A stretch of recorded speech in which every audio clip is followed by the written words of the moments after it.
मुलांना चिंता वाटत असते, मग ती परीक्षेची असो किंवा इतर काही गोष्टींची चिंता असो, त्यांच्या मनात नको नको ते विचार येत असतात, त्यांच्या मनात तणाव असतो, अस्वस्थ भावना असतात आणि त्या कमी करण्यासाठी मुलं ह्या गोष्टीकडनं पलायन काढण्यासाठी किंवा गोष्टीकडनं पळ काढण्यासाठी मोबाईलचा अतिवापर करतात.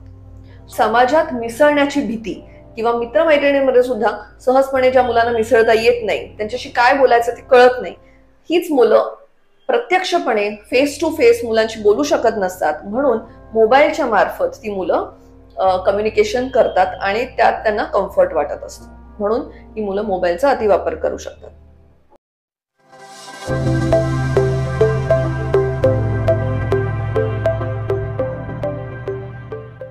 नमस्कार, मी डॉक्टर प्रियांका धर्माधिकारी.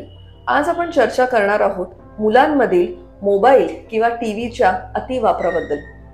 आमच्याकडे बरेच पालक ही तक्रार घेऊन येतात की आजकाल आमचा मुलगा दिवसभरात भरपूरच वेळ मोबाईल बघतो. शाळेतनं आल्या आल्या दप्तर टाकतो, जेवणाकडेही त्याचं लक्ष नसतं आणि पटकन जाऊन मोबाईल समोर बसतो किंवा टीव्ही समोर गेम्स खेळत बसतो. ह्याच्या मागची कारणं काय असेल डॉक्टर, असं बरेच वेळा पालक विचारतात. सगळ्यात महत्वाचं कारण म्हणजे मोबाईलची इझी अवेलेबिलिटी. मोबाईल सारखी साधनं ही सहज घरी उपलब्ध असतात.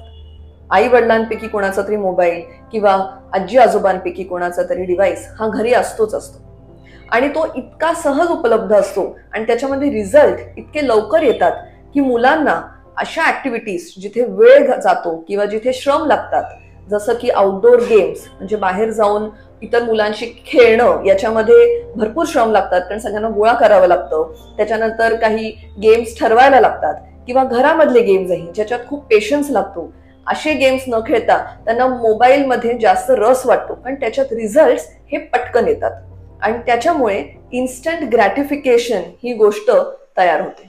इन्स्टंट ग्रॅटिफिकेशन म्हणजे काय, तर जेव्हा आपण एखादा गेम खेळतो आणि एखादा पॉइंट आपल्याला मिळतो किंवा फेसबुकवर किंवा इंस्टाग्रामवर काही पोस्ट टाकतो आणि कोणी लाईक करतं, तेव्हा आपल्याला पटकन आनंद मिळतो आणि तो आनंद इतका जास्त असतो की मेंदूमध्ये डोपामिन नावाचं एक रसायन पटकन रिलीज होतं. ते रिलीज झाल्यामुळे जो आनंद मिळतो तो दुसऱ्या कुठल्या ऍक्टिव्हिटीज मधनं इतका सहज मिळत नसतो.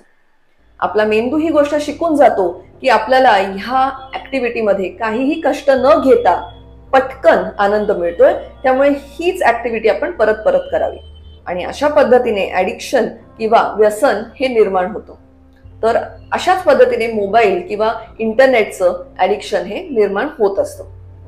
Neurons that fire together wire together असं म्हणतात.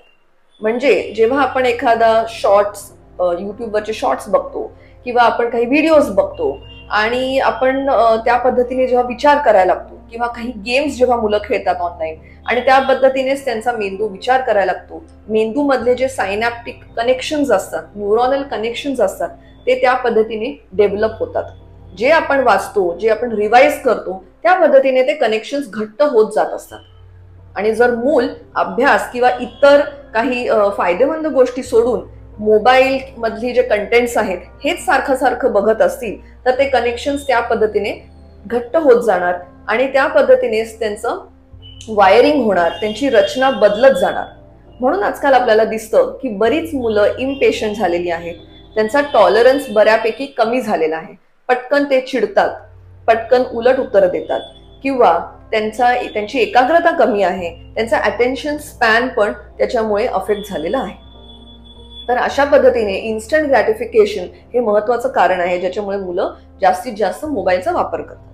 त्याचबरोबर बऱ्याच वेळा आई वडील वर्किंग असतात, घरी कोणीही नसतं आणि त्यामुळे काय करायचं हे कळत नसतं. मला बोर झालंय म्हणून मी मोबाईल बघणार कारण मला बोर्डम किंवा मला कंटाळा आलेला सहन होत नाही, असं मुलांचं उत्तर असतं. अजून काही सायकॅट्रिक कारणं आहेत किंवा मेडिकल कारणं आहेत ज्याच्यामुळे मुलं मोबाईलकडे जास्ती वळतात. एक महत्वाचं कारण म्हणजे अँझायटी डिसऑर्डर किंवा चिंता विकार. ज्या मुलांना चिंता वाटत असते, मग ती परीक्षेची असो किंवा इतर काही गोष्टींची चिंता असो, त्यांच्या मनात नको नको ते विचार येत असतात, त्यांच्या मनात तणाव असतो, अस्वस्थ भावना असतात आणि त्या कमी करण्यासाठी मुलं ह्या गोष्टीकडनं पलायन काढण्यासाठी किंवा गोष्टीकडनं पळ काढण्यासाठी मोबाईलचा अतिवापर करतात. सोशल अँझायटी म्हणजे समाजात मिसळण्याची भीती किंवा मित्रमैत्रिणींमध्ये सुद्धा सहजपणे ज्या मुलांना मिसळता येत नाही, त्यांच्याशी काय बोलायचं ते कळत नाही, हीच मुलं प्रत्यक्षपणे फेस टू फेस मुलांशी बोलू शकत नसतात, म्हणून मोबाईलच्या मार्फत ती मुलं कम्युनिकेशन करतात आणि त्यात त्यांना कम्फर्ट वाटत असतो, म्हणून ही मुलं मोबाईलचा अतिवापर करू शकतात. तिसरं महत्वाचं कारण म्हणजे नैराश्य जर एखाद्या मुलाला असेल हे तपासून घेणं खूप गरजेचं आहे. जर तो मुलगा बऱ्याच दिवसांपासून निराश असेल, त्याला स्वतःबद्दल कमीपणा वाटतोय किंवा त्याला खूप काही गोष्टींमुळे उदास वाटतंय, तर अशा वेळेस सुद्धा या सगळ्या नकारात्मक विचारांपासून लांब पळण्यासाठी मुलं मन डायव्हर्ट करण्यासाठी मोबाईलचा वापर करू शकतात. चौथं महत्वाचं कारण म्हणजे ADHD किंवा एकाग्रतेची कमी. ज्या मुलांना एकाग्रतेची कमी आहे किंवा जी मुलं चंचल आहेत आणि मी मगाशी म्हणलं त्यांना इन्स्टंटली रिझल्ट हवे आहेत, त्या मुलांना असे काही खेळ खेळण्याची इच्छाच होत नाही ज्याच्यात भरपूर वेळ जाईल किंवा ज्याच्यात पेशन्स लागतो. उदाहरणार्थ एका ठिकाणी बसून जेव्हा ती बोर्ड गेम्स असतात, जसं की चेस, कॅरम, बिझनेस, असे गेम्स खेळण्यासाठी भरपूर वेळ द्यावा लागतो. ते गेम्स या मुलांना खेळण्याची इच्छा होत नसते किंवा त्यांना तेवढा, मी म्हणलं तसा, पेशन्स नसतो. त्यांना तेवढा वेळ घालवता येत नसतो. त्यांच्या मेंदूला पटकन पटकन रिझल्ट हवे असतात आणि ही मुलं इम्पेशंट असल्यामुळे त्यांना गेम्स, ऑनलाईन गेम्स वगैरे हे जास्त खेळायला आवडतं. त्याचबरोबर ही मुलं अजून एक गोष्ट शिकतात, ती म्हणजे सहज रिझल्ट मिळतात म्हणून श्रम कशाला करायचे. त्यामुळे जेव्हा आपल्याला अभ्यास करून एखादी गोष्ट मिळणार असते किंवा जेव्हा आपल्याला बाहेर खेळ खेळताना प्रयत्न करून आपल्याला स्पोर्ट्समध्ये एखादं मेडल मिळणार असतं, तेव्हा आपण ती स्किल शिकत असतो आणि त्याच्यानंतर आपल्याला रिझल्ट मिळत असतो. मोबाईलमध्ये किंवा इंटरनेटमध्ये, सोशल मीडिया किंवा गेम्समध्ये आपल्याला काहीतरी पोस्ट टाकल्यानंतर किंवा काही फोटोज टाकल्यानंतर शॉर्टकटमध्ये तो आनंद मिळतो, कारण की आपल्याला लगेच लाईक्स मिळतात आणि मी मगाशी म्हटलं तसं आपल्याला सेम आनंद ह्या अशा पद्धतीने पटकन मिळतो आणि त्यामुळे मुलं हा मार्ग जास्त लवकर स्वीकारतात. आपला मेंदू सुद्धा हीच गोष्ट शिकतो की आपल्याला जर शॉर्टकटमध्ये तेवढाच आनंद मिळणार असेल, तसाच सक्सेस मिळणार असेल, तर कष्ट कशाला घ्यायचे, आणि हे अतिशय चुकीचे आहे. बऱ्याच वेळा मुलांना अजून एक गोष्ट, आजकाल आमच्याकडे जे पेशंट्स येतात, कालच एक 16 वर्षाचा मुलगा आला आणि आई वडील सांगत होते की तो अभ्यास करत नाहीये, मात्र सतत तो मोबाईल धरून असतो. तर मी विचारलं त्याला, तू मोबाईलवर काय करतोस? तर त्यांनी असं सांगितलं की मी युट्यूबर बनणार आहे आणि त्याच्यासाठी मी आतापासूनच एफर्ट्स घेतोय. आता 10वीचं वर्ष आहे आणि 10वीचा अभ्यास न करता त्यांनी हा मार्ग स्वीकारलाय. खरं तर कुठलंही काम करणं पुढे जाऊन त्याच्यासाठी कष्ट लागतच असतात. युट्यूबर बनायचं असेल किंवा काही बनायचं असेल, पण ह्या मुलांना असं वाटतं की युट्यूबर बनणं खूप सोपं आहे आणि तो एक इझी मार्ग आहे आयुष्यात सक्सेस मिळण्यासाठी, म्हणून मी युट्यूबर बनेन, मग मला दुसरं काही करायचं नाही ज्याच्यात श्रम लागतील. तर अशी ही भावना जर मुलांमध्ये निर्माण झालेली असेल तर पालकांनी आणि त्यांच्या शिक्षकांनी ह्यामध्ये बदल आणण्याचा नक्की आपण प्रयत्न करणं गरजेचं आहे.